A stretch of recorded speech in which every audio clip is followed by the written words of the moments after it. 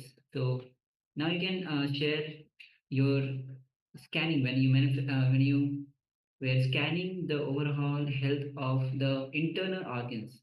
What was revealed to you? What Swamiji revealed to you? Take a moment and let us share. And also all the participants on the YouTube, you can also start sharing your scanning, the power of body scanning. We are manifesting this power today. So let's take a moment and share.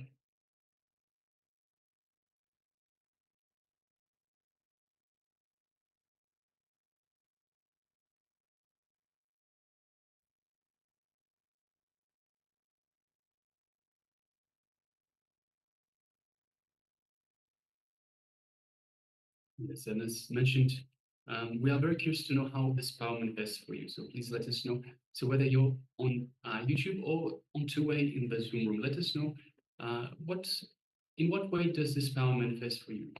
So, for example, it might be just a knowing, all of a sudden a piece of information is just there. You just know it is the truth.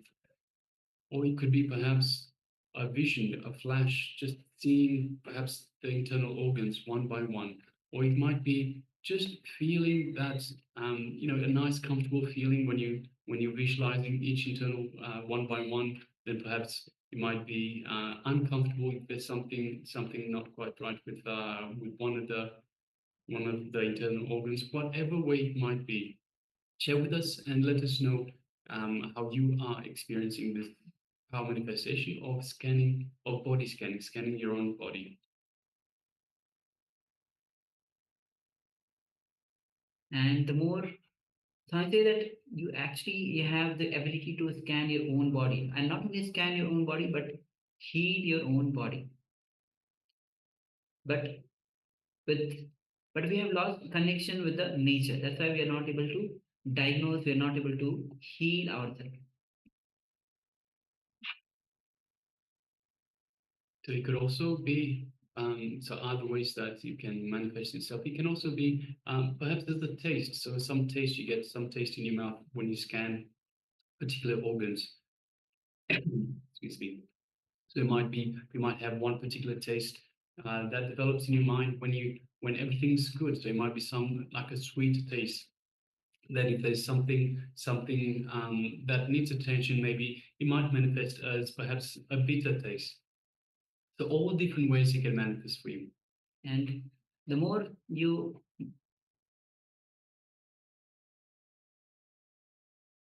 and the more you start scanning anything that comes up, go deeper into it. Some say that all the disease or any issues that we have in the body is because we don't pay enough attention to our own body. We don't pay enough attention to that part, especially that part of the body. The moment we start paying attention, we give our awareness, that will start to heal itself. The moment the awareness comes, it automatically starts healing itself. Yes, we went through earlier today. So for some of you that have just joined us more recently, we have gone through earlier today, understanding that the body listens.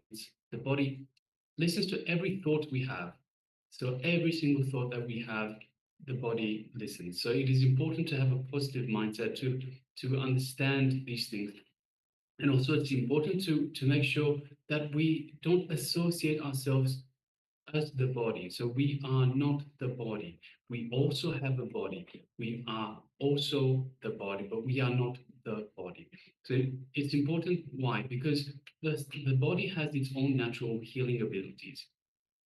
It has its own natural healing abilities. But when you say to it, because it listens, it's like a small child that listens. When you say to it, hey, I am the body, I will tell you what to do. Then it says, yes, thank you very much. You can do whatever you want. And the problem is that we abuse it. We don't treat it the way we should. We don't give it the attention and the care that we should. Swamiji beautifully tells us, for example, So many people, they stay late at night, whether it is to watch sports, to watch a movie, to watch, the eyes are crying, hey, I'm tired, I really need some rest. But for our own pleasure, we say, no, I want to watch this movie. No, I want to watch this game, whatever it may be. This is subtle abusing of the body, forcing the body into doing things that aren't natural for it. So it is these things that the body listens to it because it is what it does. This is what it does. It listens to every thought, everything that we say that we want from it. But the moment we unclash from that, we understand that we are not the body, we are also the body. We operate through the body.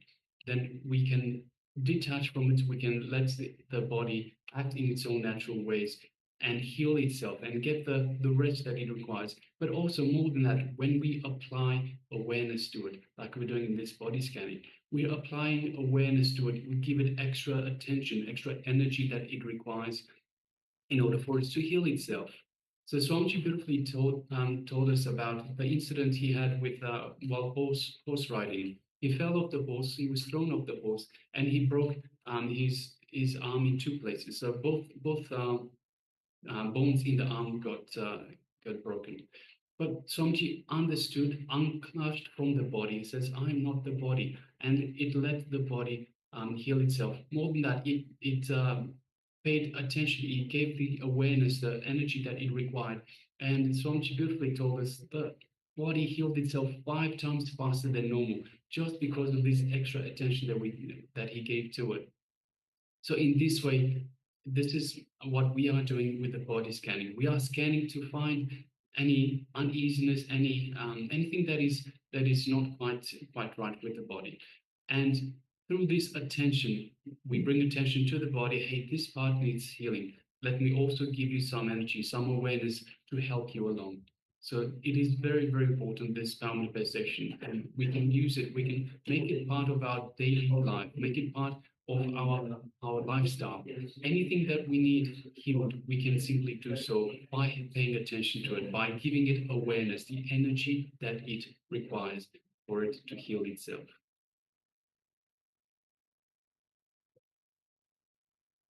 All right. So if you're still sharing, please go ahead and continue to do so. Meanwhile, we will get ready to move on to the next part of our program. Yes, and the next session will be going to be on working on visualization. First, we worked on the body, understanding that Sanjay very beautifully that what we have is the body. We can work on the body. So we went to the meditation as well. Now we'll be moving on to the working on visualization. So let's get ready and have the deep listening. And let's enter into this revelation by Swamiji.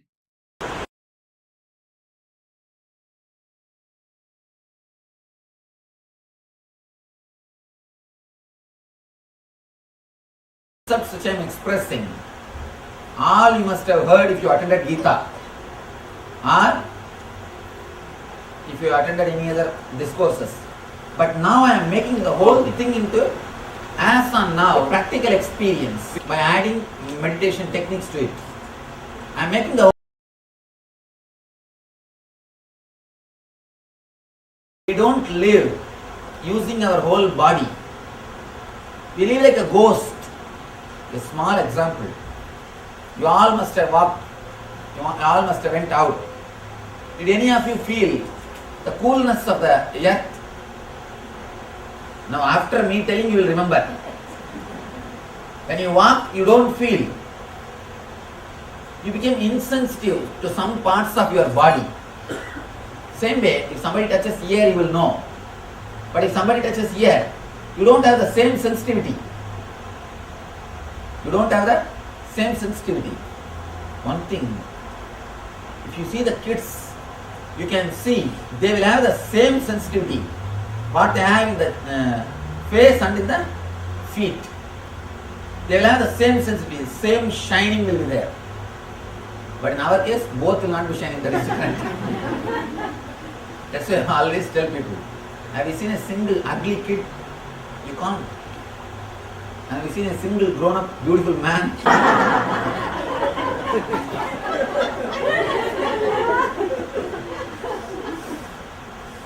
the grace is lost. When you start choosing one part of body, when you start rejecting other part of the body, the grace is lost.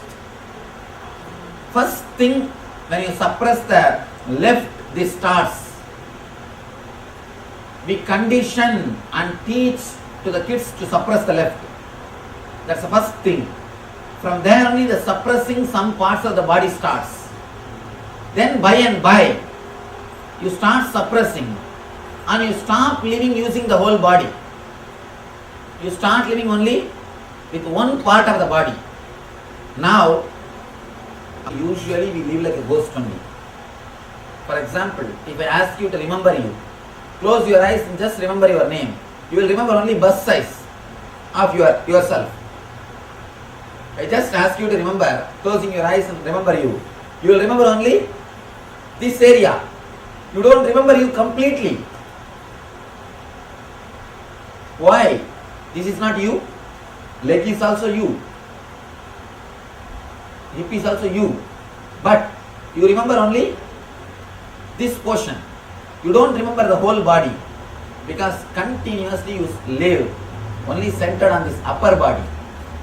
You do not relate with the lower body. You live like a ghost. People ask me, Swamiji, do ghosts possess us?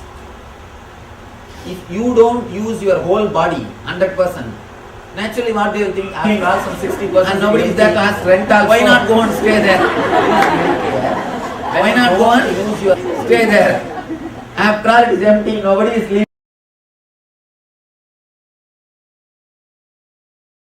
Your body completely. When you don't have awareness of your whole being completely, naturally you will be possessed by ghost.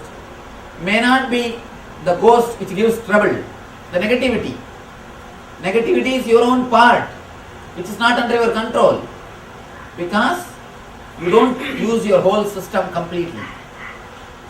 If you can infuse awareness into your whole system, into your body and mind, it's a very simple meditation technique.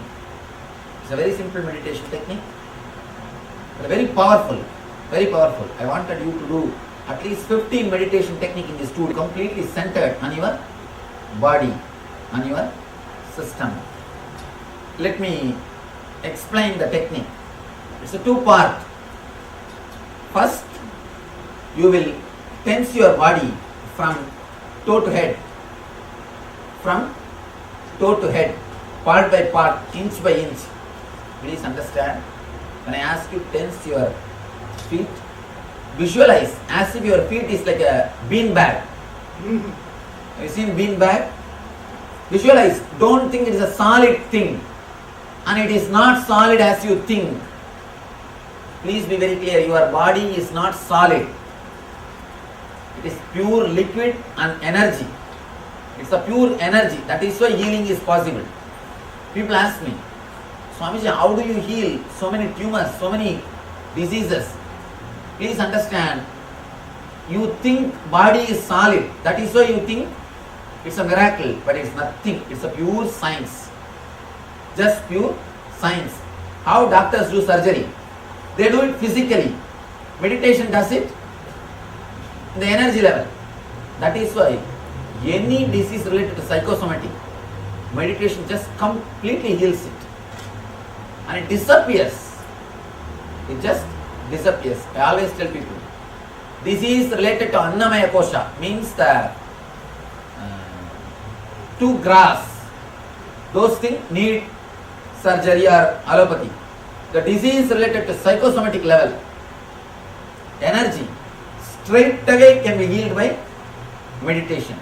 Meditation is a straight way which can heal the whole thing.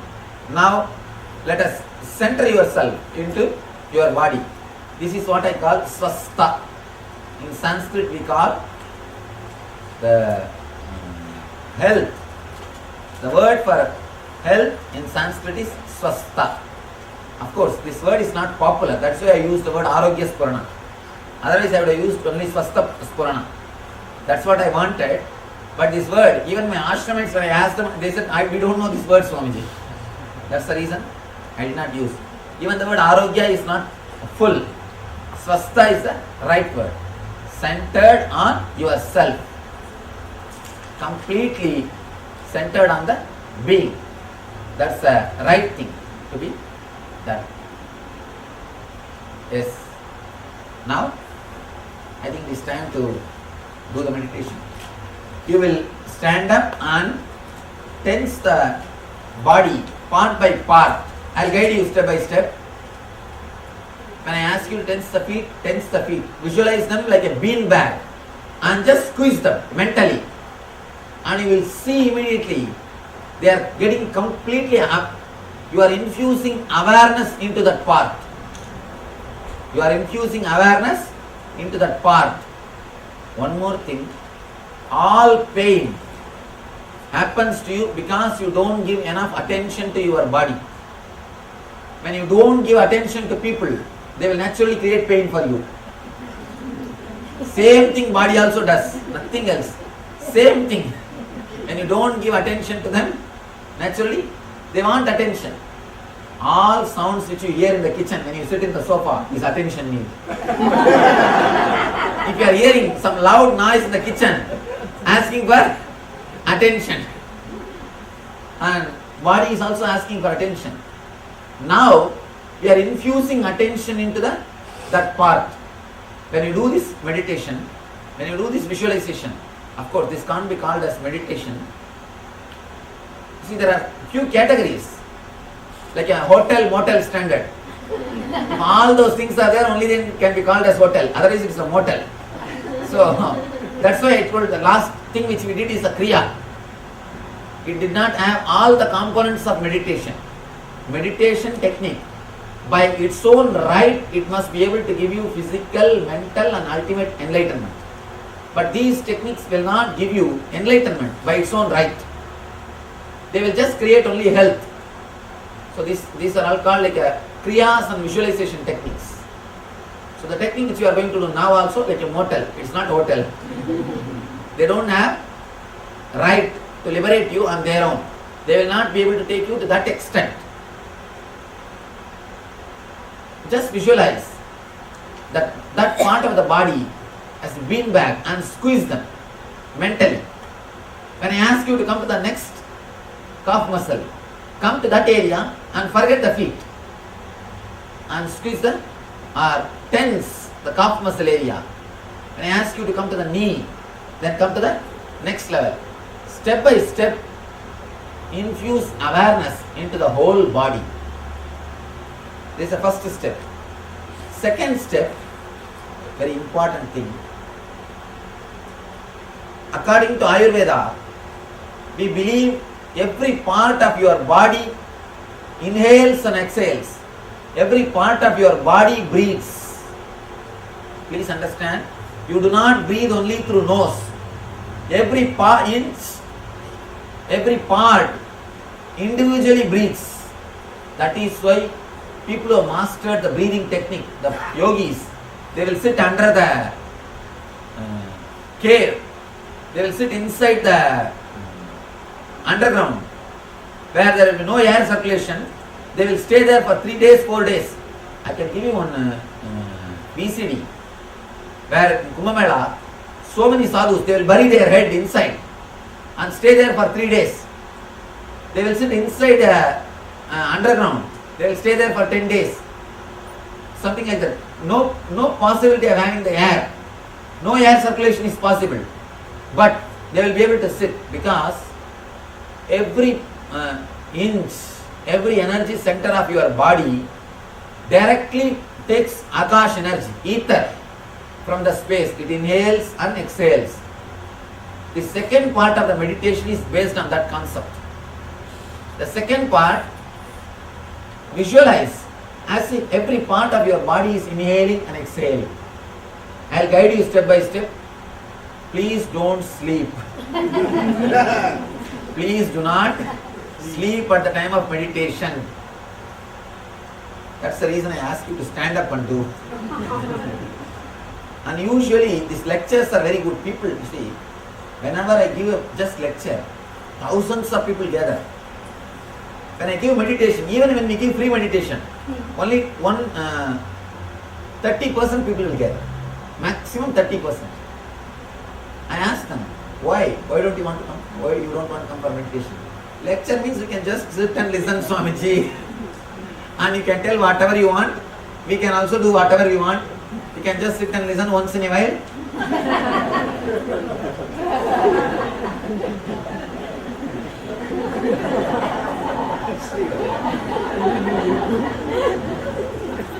You can do all those things. But in meditation, you have to do something.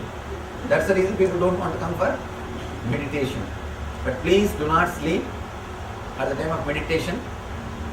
Now, the second part, first part, you will be tensing the whole body step by step from toe to head. Second part, you will be inhaling and exhaling from head to toe. First you will visualize your head not only through nose, through eyes, through ears, through every pore you are inhaling and exhaling. Visualize your body is porous. Just you are inhaling and exhaling. I tell you, what we call tejas in Sanskrit will happen to your body. Tejas is not which comes by cream. Understand? Tejas which comes by the self-effulgence. When you infuse etheric energy into your body, when you infuse the prana shakti, one more thing I want you to understand. Prana does not mean just air. Prana is the energy which goes through air. When you do this visualization, the prana shakti will start flowing into the all parts of your body. Naturally you will start radiating. You will start radiating the tejas. You will start shining. And do not expect the shining will be like a sun shining. It will be a deep relaxation. It will be a deep, peaceful mood. You will radiate the awareness and peace in you. This meditation all can do. Whomsoever, whatever problem you have, you can do this meditation. The next we will be working on pain. We will work on pain. I have spoken about all this meditation in different. Okay. Then let us start. Understand? First step, you will be standing. Next step, if you want, you can sit. But if you can, better stand. Next second step also. That will be nice. But you will not be allowed to lie down or sleep. Please just loosen your body. Just stand in a relaxed way and take enough space. Yes, you have to tie the ribbon. And please spread all over and make enough space.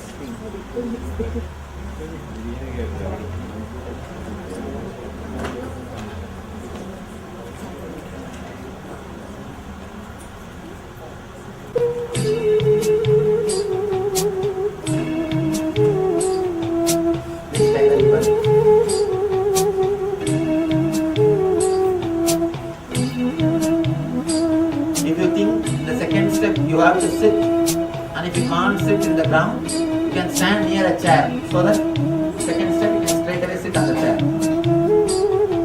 But if you can, better stand. That will help you a lot.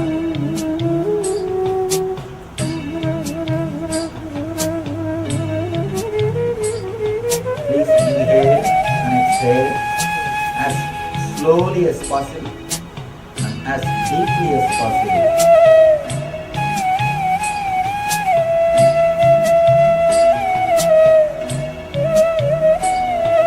As slowly as possible, as deeply as possible. Visualize you are inhaling and exhaling. This happening using the whole body.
Forget all other parts of your body.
bag. Tense them. Tense them as tensely as possible. Forget all other parts.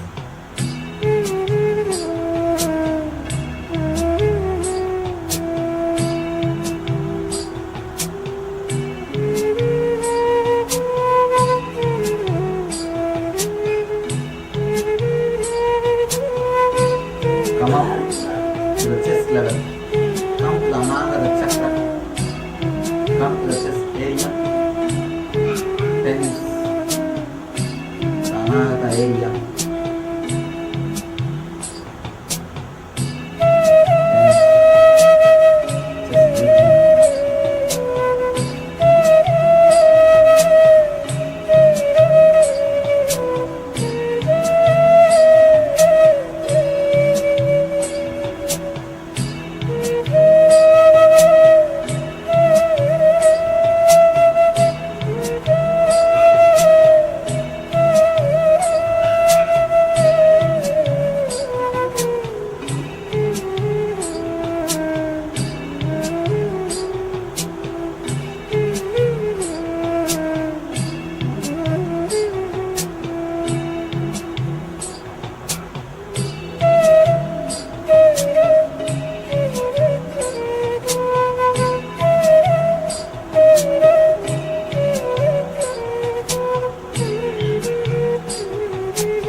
and both the hands intensely as much as possible. Let every energy center become aware.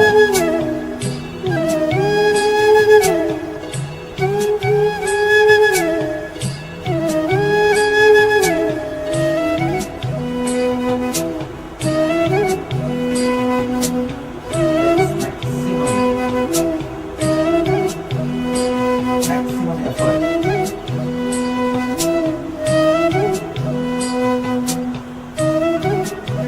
Tense your neck.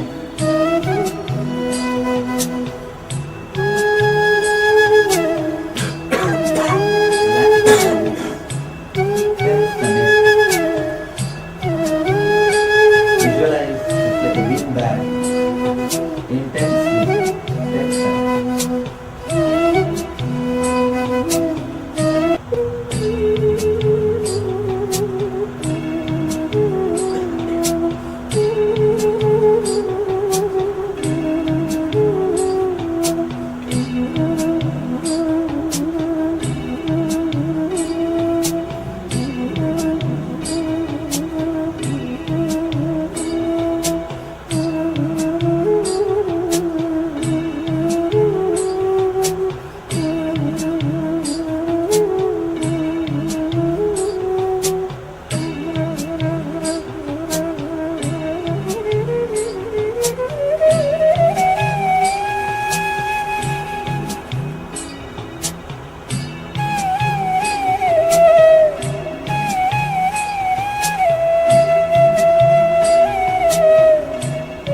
Tense your face.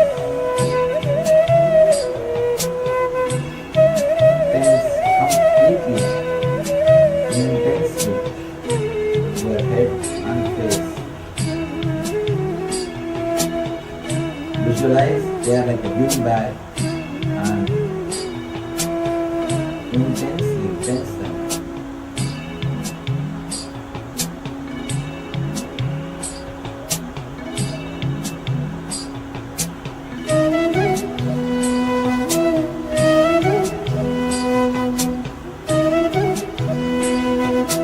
Tense the whole face. All the tensions which are stored inside, let it be cleared. Tense them. Tense the face.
Relax.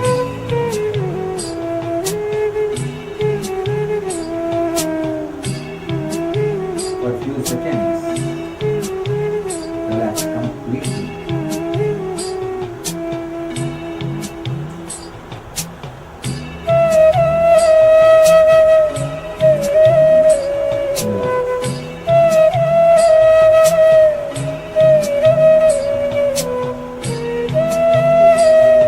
Now visualize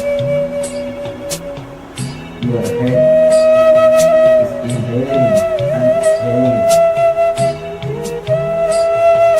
Prana is coming inside the body and leaving.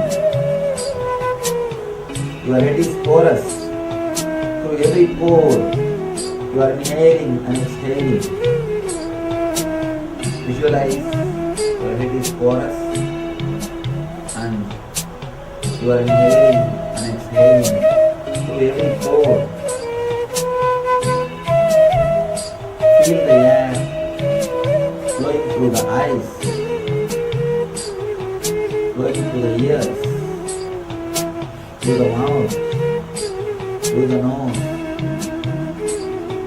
through every pore.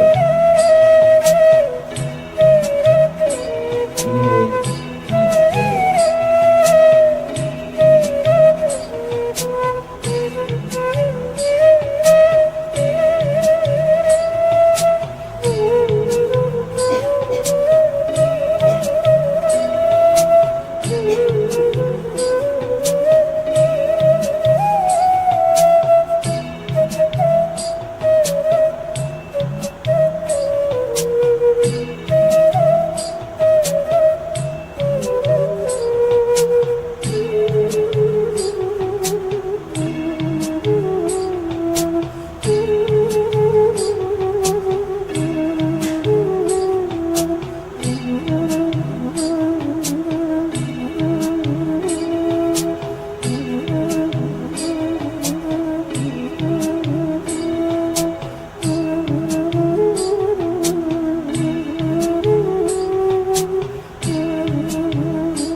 Visualize your neck is inhaling and exhaling. Inhale and exhale through your neck. Visualize every pore is inhaling and exhaling.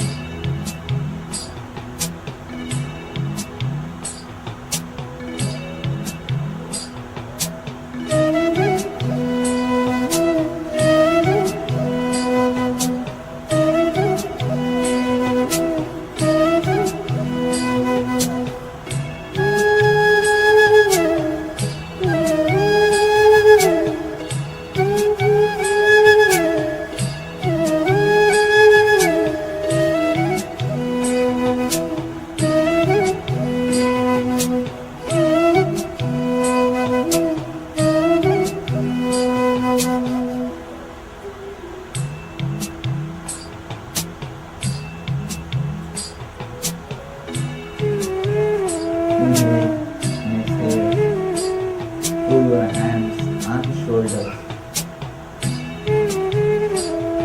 Visualize your hands and shoulders are porous, empty. Air is flowing through them in a very relaxed and peaceful way.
Inhale, exhale, through Anahata region,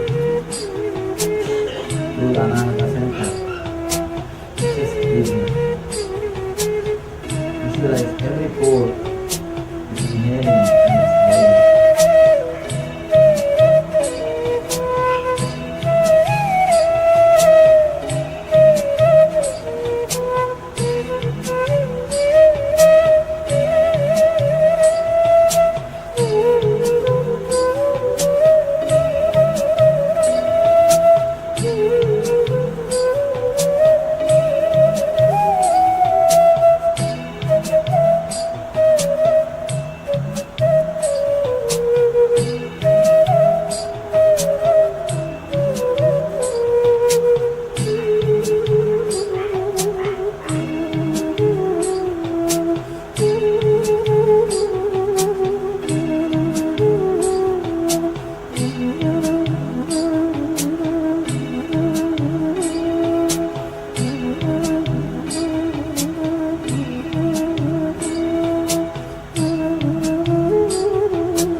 chorus.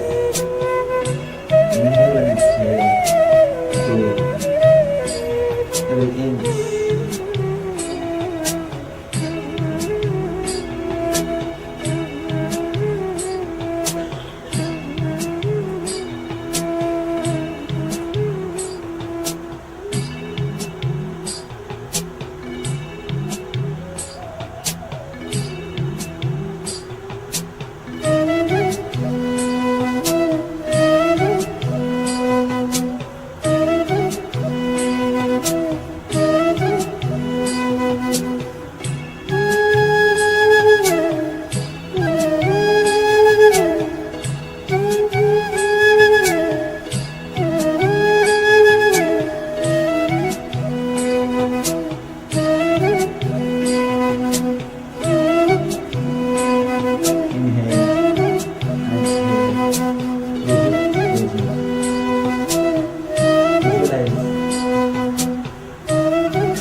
aura. That inhaling and exhaling happen through your feet.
best day.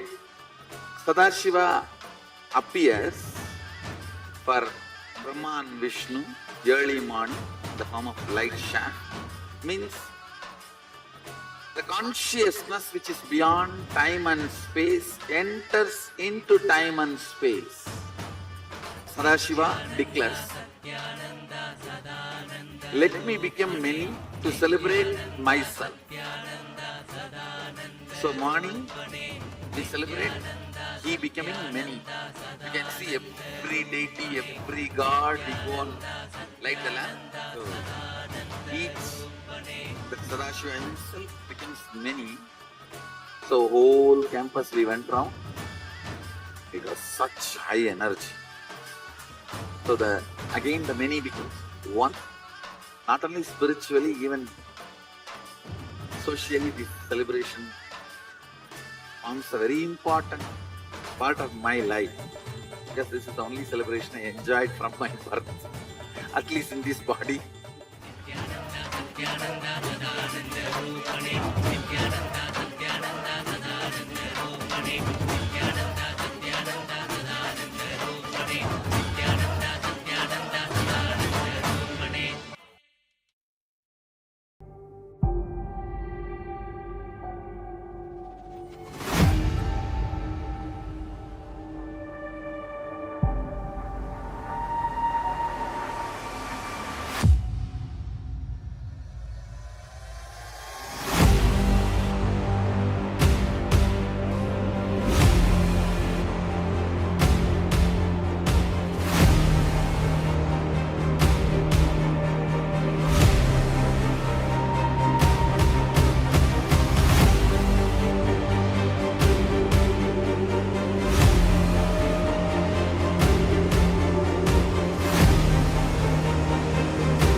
Today is the best day.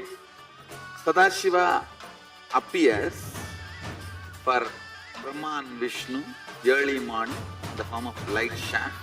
Means the consciousness which is beyond time and space enters into time and space. Sadashiva declares, let me become many to celebrate myself. So morning we celebrate he becoming many. You can see every deity, every god, we go and light the lamp. So each, the Sadashiva himself becomes many. So whole campus we went round. It was such high energy. So again the many becomes one. Not only spiritually, even socially, this celebration forms a very important part of my life. Because this is the only celebration I enjoyed from my birth, at least in this body.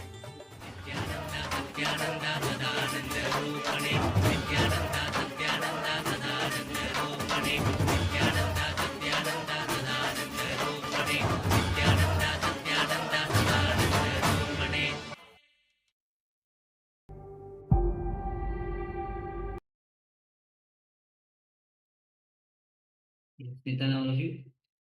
A very powerful technique to work on the visualization. Tensing every part of your body. The moment as you visualize yourself as a bean bag and tense every part of the body, part by part, as you already gone through the meditation Swami himself guided. Understand that as you visualize your body as a beanbag, understand Swami say that your body is not solid. Your body is liquid and energy. is pure liquid and energy. So you already went through it, and let us take a moment and share your experience of this technique that you just did, the technique for working on the visualization.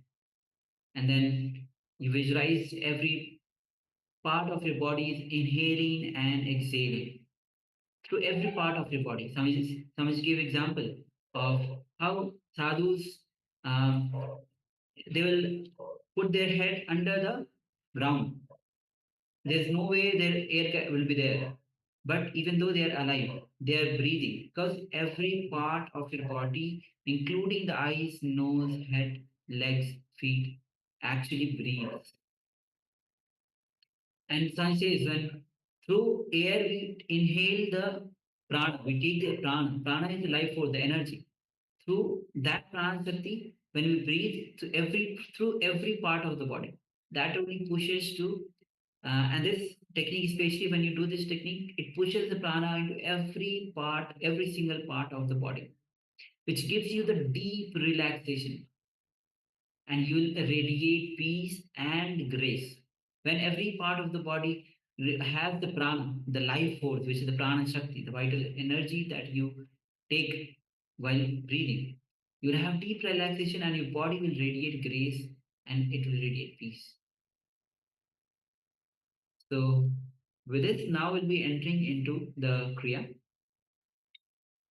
And the Kriya is going to be on Vata, Pitta, and Kapha. Yes, so we were looking at earlier in the day at the different functions of the different doshas for the Vata, Pitta, and Kapha. So now we are going through a Kriya to balance these. So as we mentioned earlier today, by having these out of balance, this is how dis-ease happens in our body. By bringing these into balance, by keeping these into balance, good health, arogya, is what happens to us. So by keeping these in balance, we have good health. So let us go through this kriya. You will need a little bit of space to perform the kriya. And also make sure that you're not distracted, disturbed by anyone or anything around you. So please make sure you have enough space and you're in a nice, quiet place where you can keep away from disturbances. And let us hear from the Supreme Pontiff of Hinduism as he guides us through this beautiful kriya for balancing the Vata, Pitta, and Kapha.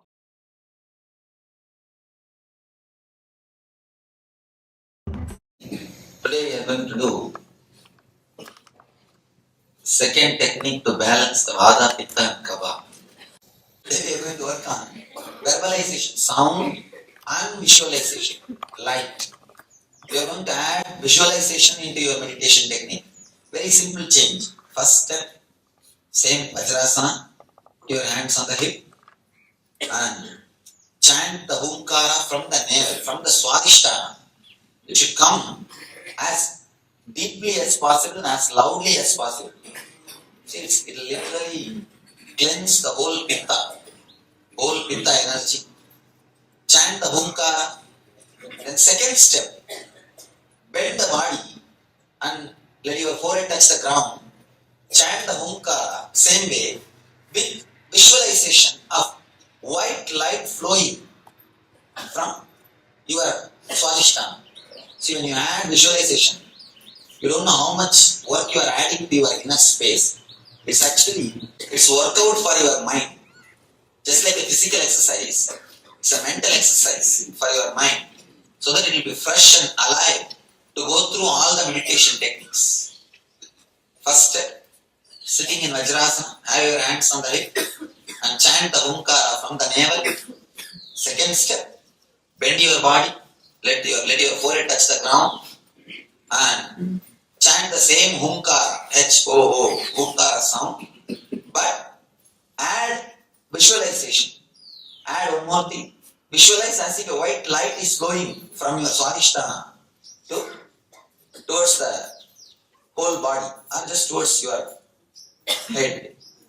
Visualize light and add sound. Please close your eyes. Sit in Vajrasana. Have your hands on your hip. Chant the Hunkara as intensely as possible.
best day.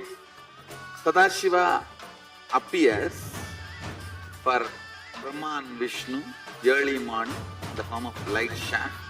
Means the consciousness which is beyond time and space enters into time and space. Sadashiva declares, let me become many to celebrate myself.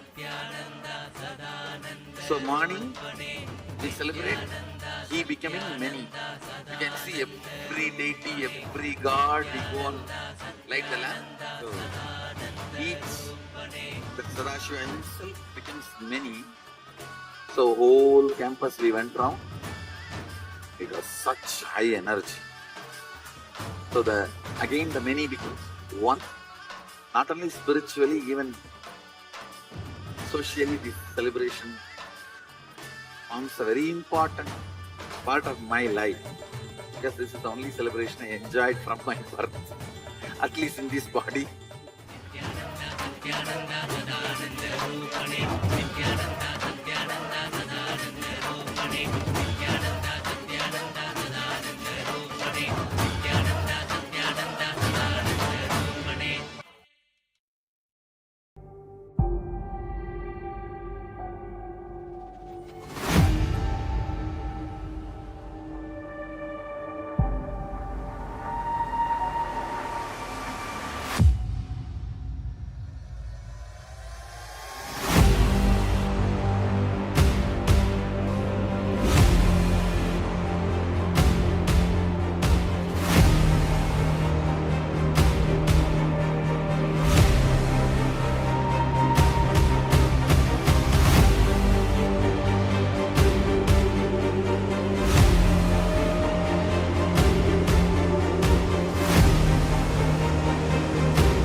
Yes, Nitin, all of you. So this is the celebration of the Kumbh Mela that all of you have just seen, especially for those who wish to become a part of Swamiji's mission and vision, and especially there's a call for Paramashivoham. And yesterday also when Swamiji came live, he was looking for those, especially calling out for those people who want to become the part of the Paramashivoham.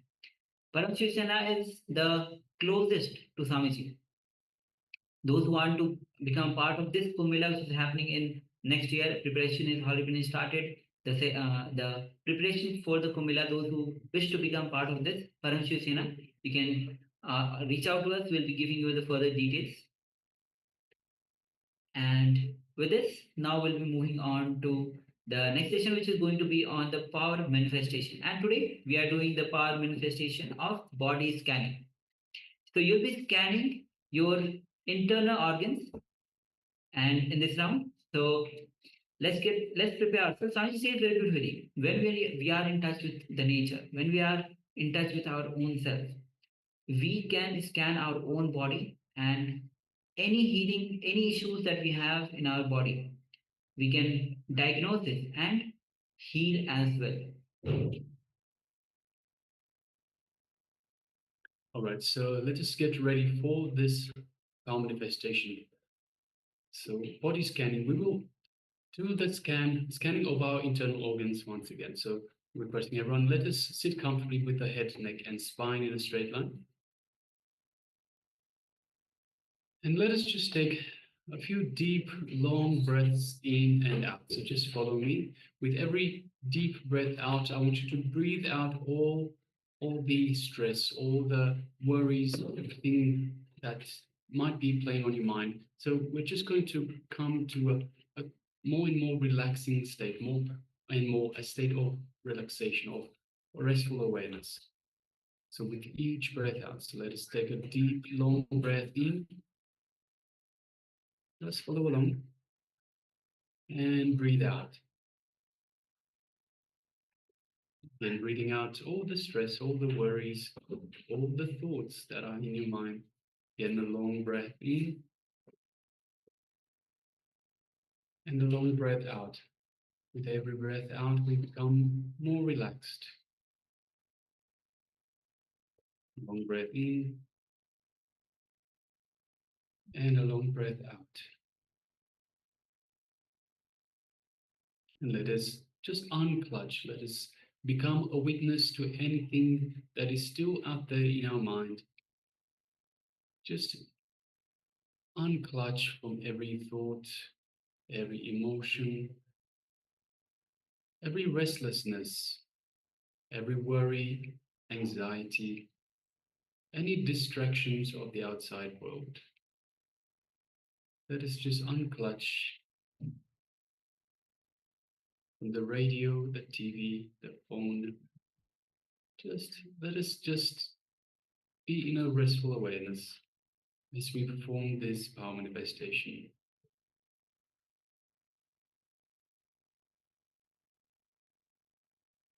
Just again and again, unclutch, unclutch, almost like a mantra, unclutch. Anything that comes up, just say to yourself, unclutch. Become a witness, don't get involved in it, don't get entangled in it. Any distraction that comes, just unclutch.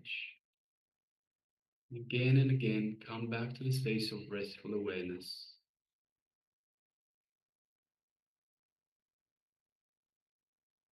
Unclutch.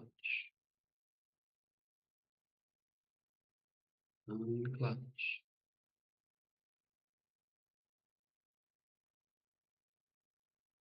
Again and again, any thought comes up, whatever it might be, it can wait. Just become a witness. Just the way it comes up, let it go back down. And unclutch. Let us now bring our awareness to our inner space, the area just below the heart center, also known as the Ananda Gandha. And let us visualize Swamiji in our inner space. Just by remembering the Master in our inner space invokes him in the Ananda Gandha, our inner space. Connect to this image of Swamiji. And as you do so, you feel the love, the energy, the compassion, the infinite grace that he is showering upon you. And with this shower of love and compassion, you feel a stronger pull, a stronger connection to Swamiji, like a virtuous circle. The more you connect, the more you get showered. The more you get showered, the more you connect. Again and again. Strengthen this feeling connection to Swamiji. It's just you and Swamiji in your inner space. It's your alone time with Swamiji. Enjoy it, celebrate it. Feel the love and feel his superconscious energy as it is radiating from your inner space and filling out your entire body. Your entire body is filled with his superconscious energy. Every one of your cells is feeling the love, is feeling energized, rejuvenated, and alive with his superconscious energy.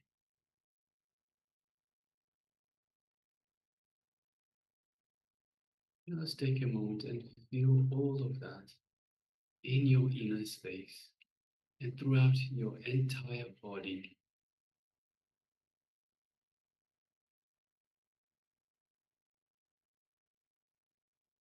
Feel the space of oneness with Swamiji. Know that you are one with Swamiji.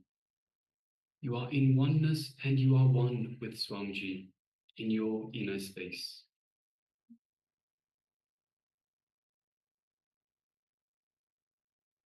Anything else is simply not a reality. This is the only truth, the only reality that matters.